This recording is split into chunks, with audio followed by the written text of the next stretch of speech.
বৃহস্পতিবার পদত্যাগ করছেন নাহিদ। আগামী ২৪শে ফেব্রুয়ারি আত্মপ্রকাশ হতে পারে জাতীয় নাগরিক কমিটি ও বৈষম্য বিরোধী ছাত্র আন্দোলনের নেতৃত্বে নতুন রাজনৈতিক দলের। শোনা যাচ্ছে নতুন এই দলের নেতৃত্ব দেবেন অন্তর্বর্তী সরকারের উপদেষ্টা নাহিদ ইসলাম। আর এই জন্য তিনি পদত্যাগ করবেন উপদেষ্টা পদ থেকে।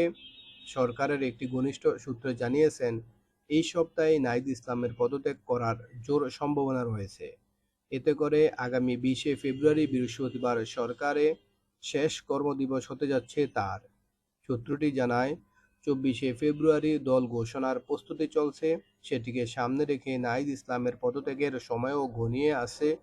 আগামী ২০শে ফেব্রুয়ারি তার শেষ কর্মদিবস হওয়ার সম্ভাবনা বেশি।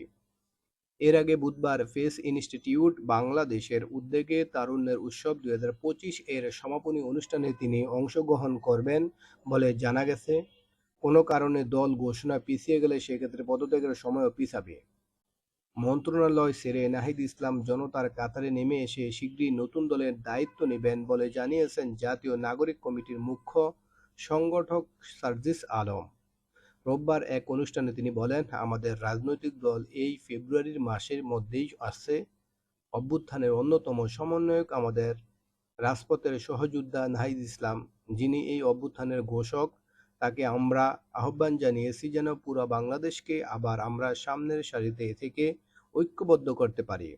সেজন্য নাহিদ ইসলাম যেন ওই ক্ষমতার মন্ত্রণালয় ছেড়ে আবারও জনতার কাতারে এসে দাঁড়ান। আমাদের অনেক আশা আকাঙ্ক্ষা রয়েছে। নাহিদ ইসলাম নতুন রাজনৈতিক দলের আহ্বায়ক হবেন তা প্রায় নিশ্চিত ছিল। তবে সদস্য সচিব পদ ঘিরে আলোচনা এখনো চলছে।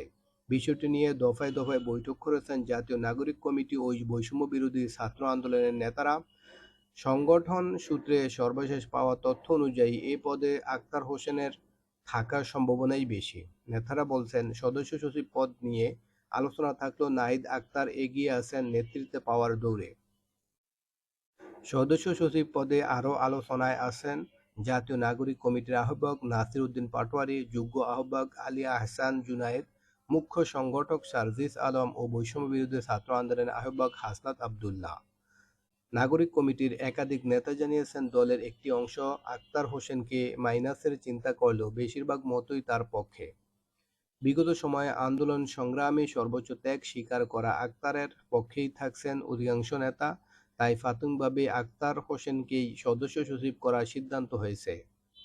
এর আগে গত শনিবার থেকে সদস্য সচিব পদ নিয়ে নিজেদের মধ্যে দ্বন্দ্বে জড়ান নাগরিক কমিটির নেতারা। সংখ্যা দেখা দেয় ঘোষণার আগে দল ভাঙনের। বিশেষ করে সদস্য সচিব পদ নিয়ে ৩ ভাগে ভাগ হয়ে যান নেতাকর্মীরা। দীর্ঘ সময় ধরে ঢাকা বিশ্ববিদ্যালয় কেন্দ্রিক বিভিন্ন আন্দোলনে জড়িত থাকা নাগরিক কমিটির সদস্যরা আক্তারকে সমর্থন করেন। অন্যদিকে নাগরিক কমিটির নীতি নির্ধারণে গুরুত্বপূর্ণ ভূমিকা পালনকারী উপদেষ্টা মাহফুজ আলম চান নাসির উদ্দিন নতুন দলের সদস্য সচিব হোক।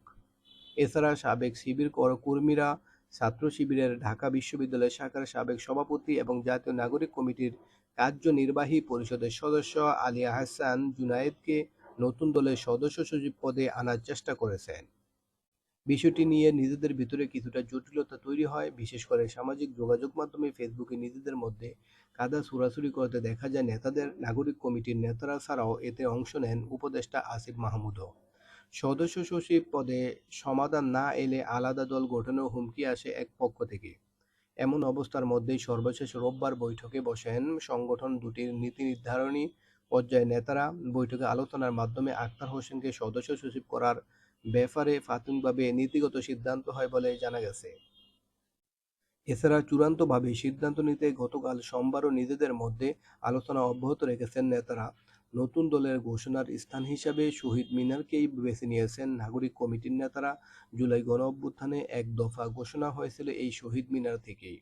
এরপর রাষ্ট্র বিনির্মাণে ৫ দফা ঘোষণা করা হয় এই স্থান থেকে। ফলে নতুন দল আত্মপ্রকাশের জন্য এই স্থানকে বেছে নেওয়া হচ্ছে। যদিও বিকল্প হিসেবে জাতীয় সংসদের সামনে মানিক মিয়া এভিনিউ আলোচনা হয়ে রয়েছে।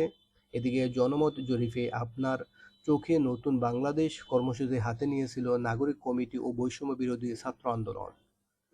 ৫ ফেব্রুয়ারি শুরু হওয়া এই কর্মসূচিতে অনলাইন এবং অফলাইনে দেশের প্রায় ৩ লাখ মানুষ নিজেদের মতামত দিয়েছেন। অনলাইনের এই জরিপের পাশাপাশি সব জেলায় উপজেলায় বিভিন্ন শ্রেণী পেশার মানুষের মতামত সংগ্রহ করা হচ্ছে। জরিপে সাধারণ মানুষের ইতিবাচক সাড়াও পাচ্ছেন ছাত্র নেতারা। তরুণ ছাত্রদের নতুন রাজনৈতিক দলে যুক্ত হবে সুশীল সমাজ, ব্যবসায়ী, সরকারের সাবেক আমলাসহ অনেকে। এরই মধ্যে জাতীয় নাগরিক কমিটি ও বৈষম্য বিরোধী ছাত্র আন্দোলনের শীর্ষ নেতাদের সঙ্গে যোগাযোগ শুরু করেছেন তারা। তবে কাদের কেন্দ্রীয় কমিটিতে জায়গা দেওয়া হবে এই বিষয়ে এখনো চূড়ান্ত সিদ্ধান্ত নেওয়া হয়নি। এ নিয়ে আলোচনা অব্যাহত আছে। রাজনৈতিক দলে যোগ দেওয়া ও পদত্যাগ প্রসঙ্গে নাহিদ ইসলাম গণমাধ্যমকে বলেন, আমরা যারা গণ-অভ্যুত্থানে অংশগ্রহণ করেছিলাম মূলত ছাত্ররাই এটারই নেতৃত্বে ছিল।